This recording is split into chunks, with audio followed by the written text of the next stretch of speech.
Welcome to part 3 of Deborah, Prophetess and Judge of Israel.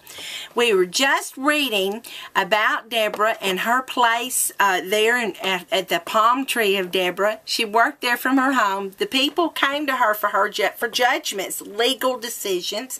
She was also a prophetess, and she had a word for Barak, the leader of the army, and told him to come, and she gave him a word from the Lord. Now, this sounds very exciting. Go and get 10,000 men, and I'm going to take you to this place, and we're going to lure the enemy to you, and I'm going to give you a great victory. But we need to stop and think for just a moment. This was a practical suicide mission. This was dangerous. This was scary. And so when we read Barak's response here in just a moment to Deborah, we need to keep that in mind. Okay, here we go. And here's what Barak said unto her. And Barak said unto her, verse 8, If thou wilt go with me, then I will go. But if thou wilt not go with me, then I will not go. And she said, I will surely go with thee. Notwithstanding the journey that thou takest shall not be for thine honor, for the Lord shall sell Sisera into the hand of a woman. And Deborah arose and went with Barak to Kedesh. And Barak called Zebulun and Naphtali to Kedesh, and he went up with 10,000 men at his feet, and Deborah went with him. All my life I have heard people talk about how Barak was a coward or a sissy, or that he had more faith in Deborah than he did in the Lord. I've heard a lot of derogatory things about him. So I was kind of surprised when I began to study this that I didn't think I agreed with their opinion. In my thoughts, first of all, what did God think of Barak? He did, as we'll see later, give him the victory, was given. Now, yes, other people, including another woman, would have a part in defeating Sisera, but the victory came.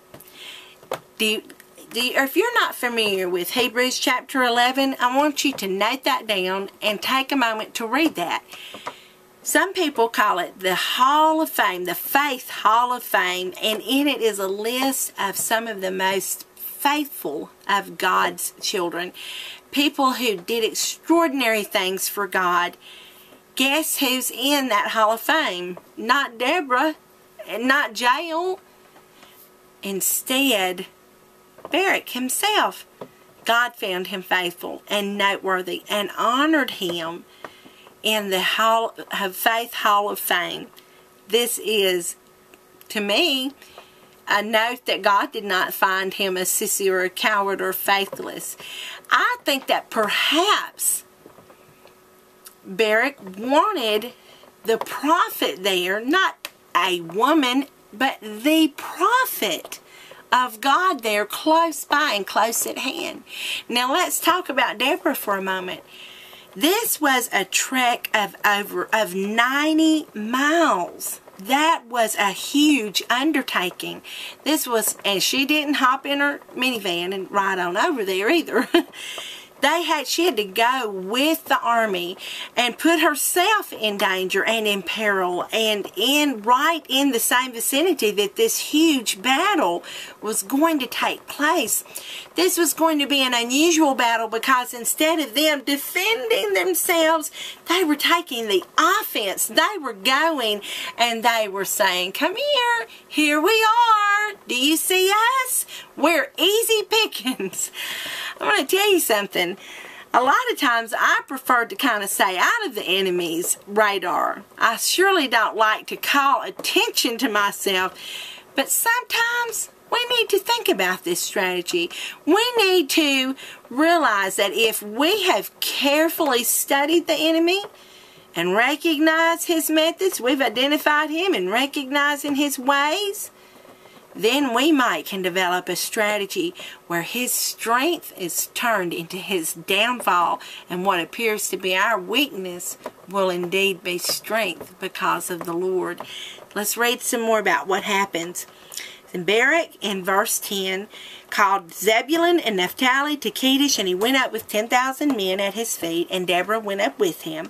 Now Heber the Kenite, which was of the children of Hobab, the father-in-law of Moses, had severed himself from the Kenites and pitched his tent unto the plain of Zanim, which is by Kedesh. And they shewed Sisera that Barak, the son of Abinoam, was gone up unto Mount Tabor. Okay, we've got some new characters here. Heber the Kenite. He was a descendant of the relatives, in-laws of Moses. Okay? Moses' father-in-law. And it says that that the Kenites, we're going to find that they were in league, or they had sided with this king, the enemy king, and then we can't tell for sure, but I am kind of leaning towards, it says that he had severed himself from the Kenites, so I'm thinking he had pulled away from his people who had become connected with the enemy, and he was off by himself. Now, we don't hear a lot about Heber in the rest of the story, but it is his wife, Jael, that we will hear a lot about in just a short time. And she is like the heroine. She's the one who does what she can with what's in her hand. So, it says, though, that the Kenites told Sisera that Barak was there. So, they were the informers. They were the ones that tattled, that went and ran and said, you know, they're up there, the army's there, and Barak's there, and here's your chance. And so, what did Sisera do? He took the bait, just like God intended and knew that he would. When we allow God to be our leader, our guide, our judge, and to whisper into our ears and to obey him, victory is sure every time. It says in verse 13, and Sisera gathered together all his chariots, even 900 chariots of iron, and all the people that were with him, and Harosheth and the Gentiles unto the river of Kishon. And Deborah, now let's stop right there. Here they are. Let's get a picture here.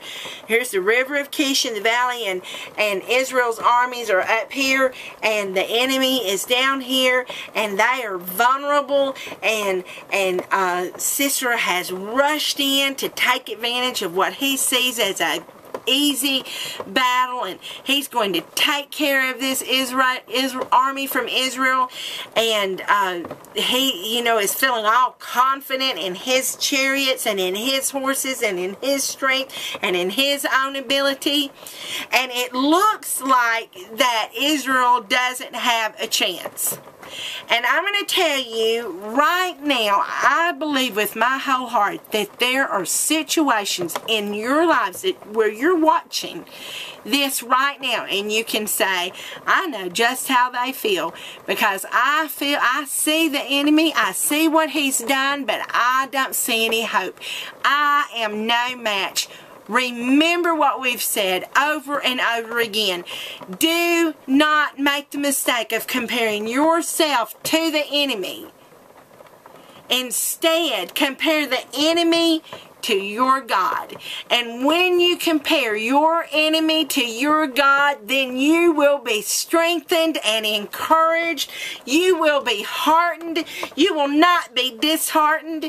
You will be encouraged. You will not be discouraged. You will be with hope, and you will be ready for battle, because we do not trust in chariots and horses, but we trust in the name of the Lord our God. We'll pick up in just a few moments when they enter into the battle.